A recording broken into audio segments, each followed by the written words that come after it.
여맹은 정사 삼국지 본전에는 언급이 되지 않는 인물로 주석으로 달린 전략과 위략에 그에 대한 기록이 일부 남아 있습니다. 위략에 따르면 여맹은 양주 금성군 출신으로 어렸을 때부터 이름을 떨쳤다고 하며 일찍이 장수가 되어 한수를 따랐다고 합니다. 본래 한수와 마등은 매우 친하게 지냈고 이영계와 같은 사이였으나 점차 사이가 나빠지게 되어 결국 고난 초에 서로에게 칼을 겨누게 됩니다. 당시 여맹은 이름을 떨치고 있던 마등의 아들 마초와 맞붙게 되었는데 여맹은 창으로 마초를 찌르다가 창이 부러졌으나 물러나지 않고 부러진 창으로 마초의 목을 때렸기에 마초는 거의 죽을 뻔했다고 합니다. 건안 14년 여맹은 한수의 사신이 되어 조조에게 갔는데 조조는 여맹을 후하게 대접해 주었고 표를 올려 그를 건의대수로 임명합니다. 그래서 여맹은 안락하고 평온한 삶을 맛보게 되어 조조의 밑으로 들어가는 게 정답이라 여기게 되었고 더 나아가 조조에게 자신의 부친이 업에서 살 수 있도록 해달라는 요청까지 했다고 합니다. 이후 여맹은 한수에게 돌아와서는 조조가 내린 교칙을 보여주었는데 그 교칙의 내용은 문약에게 살해하노라. 경이 일찍이 군대를 일으켰을 때 핍박받았다는 것을 내가 상세히 알고 있다. 그러니 마땅히 빨리 와서 함께 황제와 국가 조정을 보필하라 였습니다. 그리고 여맹은 이어서 한수에게 저 여맹 또한 장군이 되어 군을 일으킨 지 30여 년이 지났고 백성과 병사들은 지치고 초췌해졌으며 있는 곳 또한 협소하니 마땅히 서둘러 몸소 조조에게 의탁해야 합니다. 이런 까닭에 앞서 업에 있었을 때 스스로 깨우칠 수 있었고 이에 마땅히 제 늙은 부친을 경사에 가도록 할 것이니 진실로 생각컨대 장군께서도 마땅히 아들 한 명을 조조에게 보내시어 정성스러운 마음을 보이십시오 라고 말하며 한수가 조조에게 종속되도록 만들려 했으나 한수는 장차 몇 년 동안은 관망하는 것이 옳소 라고 말하며 여맹의 제안을 거절합니다. 하지만 결국 한수도 대세를 거스르지 못하고 자신의 아들을 조조에게 보냈는데 이때 여맹의 부모도 함께 업으로 갔다고 합니다.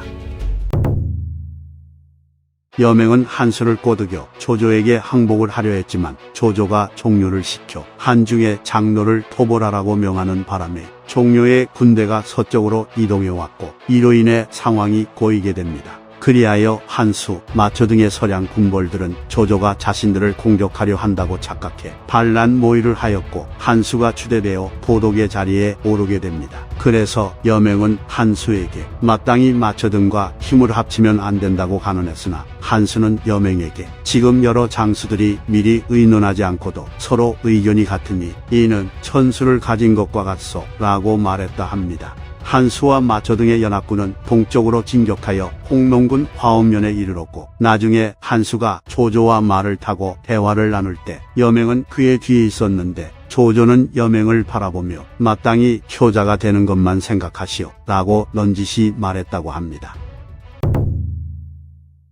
결국 한수와 마초 등은 조조에게 패하여 달아났고 여맹은 한수를 따라서 금성으로 돌아옵니다. 그리고 조조는 여맹의 뜻을 알고 있었기에 업에 있는 마초, 한수 등의 일족은 모두 죽였으나 여맹의 부모는 건드리지 않았다고 합니다. 또한 조조는 손수 쓴 서신을 여맹에게 보내 문약이 한 짓을 보면 사람들이 비웃을 정도요. 내가 전으로 서신을 주고받았을 때 기뻐하지 않은 적이 없었는데 어찌 다시 참을 수 있었겠소. 그리고 경의 부친인 간이 대부는 진실로 무사히 잘 있소. 그렇지만 감옥 안에서는 부모를 모시어 섬길 곳이 없을 것이고 또한 방가 역시 오랫동안 노인을 봉양할 수 없을 것이요 라고 하며 빨리 행동을 취하지 않으면 여맹의 부친도 무사할 수 없을 거라는 협박을 합니다. 한수는 여맹의 부친만이 홀로 살아남았다는 소식을 듣고는 여맹과 한 배를 타고 그가 다른 마음을 품을 수 없게 만들 요량으로 자신의 어린 딸을 여맹에게 억지로 시집 보내려 했고 이에 여맹은 마지못해 혼인을 하여 한수의 사위가 됩니다. 그런데 조조가 이 소식을 듣게 되었고 이로 인해 조조는 여맹을 의심했다고 합니다.